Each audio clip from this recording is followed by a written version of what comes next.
Assalamualaikum warahmatullahi wabarakatuh. Kembali lagi bersama saya Miftahul Huda dalam Bicara Bola.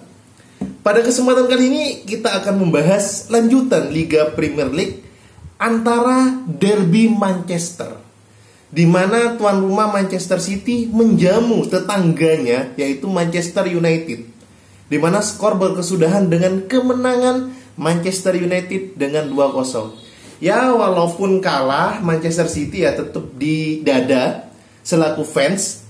Dan menurut saya kekalahan dari Manchester United membuat Manchester City tidak melanjutkan rekornya untuk memecahkan kemenangan yang selama ini dipegang oleh Bayern Munchen dalam satu musim kemenangan, yaitu 23. Sedangkan Manchester City hanya mengumpulkan 21 kemenangan. Dan di pertandingan ke-22-nya ternyata mampu dikalahkan oleh Manchester United. Kalau kita bedah secara seksama dari skema kedua tim, sebenarnya Manchester City dan Manchester United itu sesuai dengan pakemnya. 4-3-3-nya Manchester City melawan 4-2-3-1-nya Manchester United, di mana dari Manchester City mengandalkan Kevin De Bruyne dan Ilkay Gundogan di lini tengah, sedangkan McTominay dan Fred sebagai jangkar dari Manchester United. Tentu jelas Bruno Fernandes sebagai poros penyerangan dari Manchester United.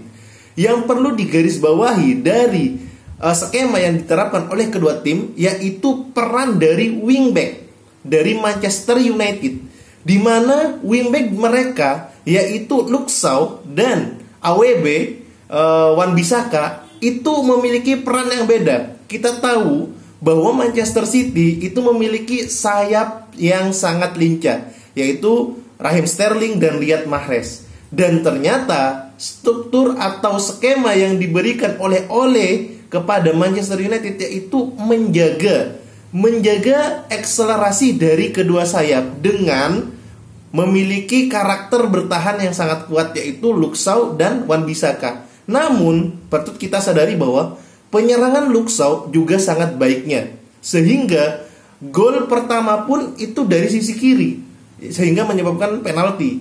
Dan gol kedua pun juga dari Luke Shaw dari sisi kiri penyerangan dari Manchester United. Nah, menjadi beberapa catatan di sini adalah bagaimana Pep Guardiola tidak bisa mengantisipasi skema yang diterapkan oleh Manchester United, karena Manchester United sudah tahu bahwa kelemahan dari Manchester City dari beberapa pertandingan, terutama yang jelas adalah saat Arsenal mampu cuma kalah 1-0, Manchester United belajar dari situ.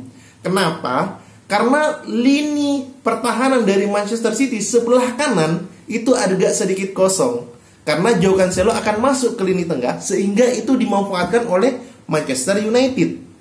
Terbukti, gol kedua itu adalah keputusan yang salah yang diambil oleh Joao Cancelo dalam membaca pergerakan dari Luke Shaw, sehingga Luke Shaw mampu berakselerasi ke tengah dan melakukan one to pass passing dengan Rashford dan mampu mencetak gol kepada Ederson Moraes. Nah, kalau kita melihat secara pertandingan, sebenarnya Manchester City dan Manchester United itu bermainnya imbang, tidak jago satu tim atau tim lainnya buruk, tidak.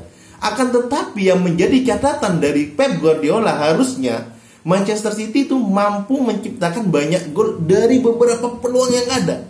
Raheem Sterling, Phil Foden, Riyad Mahrez, Kevin De Bruyne, Gundogan, itu semuanya tidak mampu untuk menciptakan gol. Yang nyaris menciptakan gol hanya Rodri, itu pun mengenai tiang.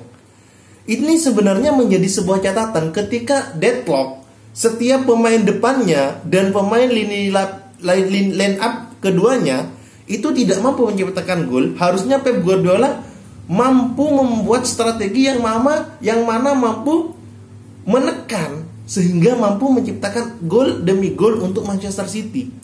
Dan terbukti ini tidak terjadi ketika melawan Manchester United. Dan sekali lagi, Manchester United menjadi batu sandungan Manchester City ketika lagi bagus-bagusnya. Di musim kemarin pun juga demikian. di mana MU mampu menjungkalkan Manchester City, dan musim sekarang pun juga demikian, di mana MU mampu menjungkalkan Manchester City. Nah, kalau kita melihat dua peran sosok wingback dari Manchester United, tentu jelas kredit poin itu diberikan kepada Luke Shaw dan Wan-Bissaka. Kenapa? Karena praktis selama pertandingan Wan-Bissaka itu tidak membantu penyerangan sama sekali, namun dia memarking seorang Raheem Sterling, dan Raheem Sterling tidak mampu berkutik.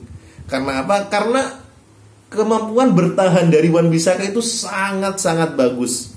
Dan Raheem Sterling sesekali cut inside ke dalam atau penetrasi ke dalam, namun tidak berhasil juga. Karena apa? Karena Manchester City atau penyerangan dari Manchester City itu sudah ditutup pergerakannya dari lini tengah dan lini depannya, sehingga Raheem Sterling mau tidak mau harus melakukan dribbling ke dalam. Akan tetapi itu tidak berhasil karena Wan-Bissaka semenjak pindah dari Crystal Palace ke Manchester United dan Manchester United menghadapi Manchester City, Wan-Bissaka selalu bisa mengantisipasi penyerangan dari sisi kiri Manchester City. Ini sebenarnya menjadi catatan buat Pep Guardiola untuk kedepannya ketika menghadapi klub Manchester United. Harusnya Pep Guardiola paham bahwa Wan-Bissaka itu memarking pemain dari sisi kiri, dan Luke Shaw itu mampu melakukan penetrasi bahkan dribble dari belakang ke depan untuk mencetak gol. Ini perlu diantisipasi.